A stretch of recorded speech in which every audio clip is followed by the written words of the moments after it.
नमोस्तु दर्शकेभ्यः स्वागतमस्तु सर्वेषां संस्कृतपाठशालायाः अभिनवकक्षायाम्। अहमस्मि नारायण दत्तमिश्रः।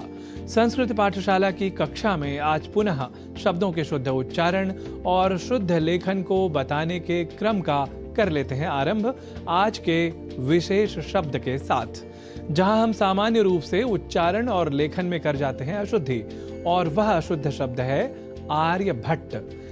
देखिए, आर्यभट्ट यह शब्द भट्ट के साथ बोला और लिखा जाना शुद्ध नहीं है। यह एक ग्रंथ आर्यभटीयम से ही समझा जा सकता है, जो प्राचीन भारत की एक महत्वपूर्ण वैज्ञानिक कृति है। आर्यभट्ट ने इसे पद्यबद्ध संस्कृत के श्लोकों के रूप में लिखा था। संस्कृत भाषा में रचित इस पुस्तक में गणित एवं खगोल विज्ञान से संबंधित कई क्रांतिकारी सूत्र निबद्ध हैं। अब आर्यभट्ट के रूप में कुछ लोगों द्वारा कहे जाने वाले आर्यभट्ट के बारे में कुछ तथ्य भी जान लेते हैं। आर्यभट्ट की गिनती भारत के प्राचीन महान वैज्ञानिकों में की जाती है। उन्होंने उस समय ब्रह्मांड के रहस्यों को दुनिया के सामने रखा, जब शेष संसार ठीक से गिनती गिनना भी नहीं सीख पाया था। यही कारण है कि भारत सरकार ने 19 अप्रैल 1975 को जब अपना पहला कृत्रिम उपग्रह का प्रक्षेपण किया, तब उस उपग्रह को नाम दिया आर्यभट्ट, न कि आर्यभट्ट। तो अब आपने आर्यभट्ट इस शब्द के बारे में ठीक से जान लिया है, पर हम में से कई आर्यभट्ट को आर्यभट्ट भी लिख और बोल जाते हैं, जो कि अशुद्ध है। यह हम आपको बता ही चुके हैं। अब जान लेते हैं कि ऐसा क्यों।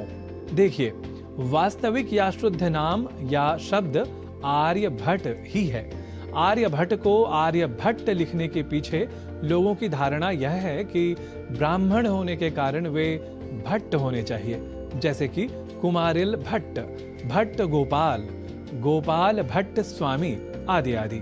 किंतु बात यह है कि उन्होंने स्वयं अपने ग्रंथ में अर्थात आर्यभटीयम में तथा उनके पश्चातवर्ती भारतीय वैज्ञानिकों ने भी सभी जगह उनका नाम आर्यभट्ट ही लिखा है और स्मृत किया है।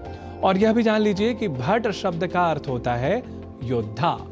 वास्तव में उन्होंने अपने समय में पुरातन पंथी धारणाओं से एक योद्धा की तरह ही लोहा लिया था। तो इस तरह आज आपने जाना कि आर्यभट्ट नहीं, आर्यभट्ट ही। ऐसे ही आर्यभट्टीयम नहीं, आर्यभटीयम ही। तो अपनी संस्कृति, अपने इतिहास और विशेष रूप से संस्कृत के साथ अधिक अवधान से जुड़े रहें यदि हम, तो ऐसे तथ्यों से रहेंगे सदैव ही परिचित, और तब हम बता सकेंगे कि आर्यभट्ट इस शब्द को यदि वैदेशिक वैज्ञानिक और शोध लेखों तक में भी सही लिखा जा रहा है, तो हम आर्यभट्ट ऐसा लिख और बोलकर अपनी सांस्कृतिक व ऐतिहासिक गौरव के बारे में अनभिज्ञ क्यों रहें। तो आप भी प्रेरणा लें आर्यभट्ट से और बने भाषा भट्ट, अर्थात भाषा के शुद्ध प्रयोग हेतु सदैव तत्पर रहने वाला योद्धा। इत्येव सविनयं निवेदयन् नौमि शुद्ध प्रयोक्तारं संस्कृत वृंदम्।